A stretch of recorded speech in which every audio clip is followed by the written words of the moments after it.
Alright guys, in the last video I showed you a couple ways to add a new list item to our shopping list. And one of the ways was kind of a quick and dirty where we just used inner HTML on an LI node. And then we also had this function here where we create the LI element, the button element, icon, text node, and we just append them all and then ultimately append to the DOM. So when it comes to clean code, I think a lot of it is preference. So obviously some things are objectively wrong or right, but I think a lot of it, most of it, comes down to the developer's preference.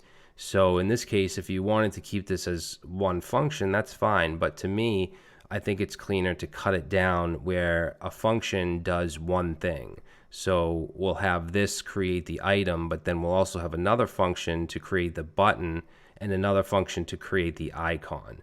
And then it makes it more reusable if you want to create a button or an icon somewhere else. All right, so this is completely optional what I'm doing here. I just want to give you a couple different points of view. So it's up to you on how you choose to write your code, but I want to give you the options. So let's create a function called create button, okay? Because I want this to be a separate function that takes in the classes, because each button has classes, and then also the same thing with icon. So let's create another function called create icon.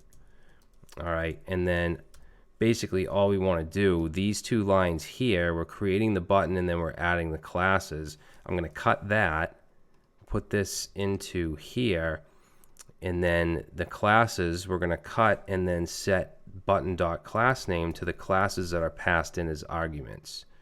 All right, and then ultimately from here we just want to return the button. And then what we can do in the create new item is just set a new variable of button to the return value of create button, and then we can pass our classes in. If I save that, we're going to get the same exact thing. Now I want to do the same thing with icons, with the icons, so I'm going to grab those two lines, and in our create icon, let's paste that in, and I'm going to cut these classes, set that to the classes that come in as arguments, and then return the icon.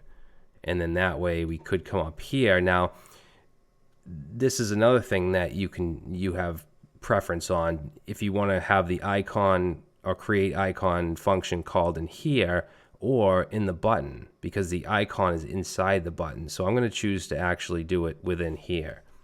So I'll say const icon, set that to create icon, and then pass in the classes. And then this line here where we're taking the icon and appending it to the button, that is going to go down here in this function. Okay, so now if I save this, we get the same result. But to me, it's a little cleaner. Okay, we have a separate create button and a separate create icon.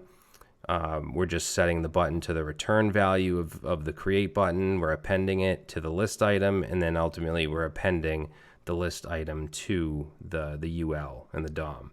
All right, so if I were to call another function here, create new item, and we'll put in, I don't know, sauce, save that, and you'll see that gets added. So it's completely up to you. I'll talk about like clean code practices and stuff throughout the course, but like I said, I think a lot of it is preference.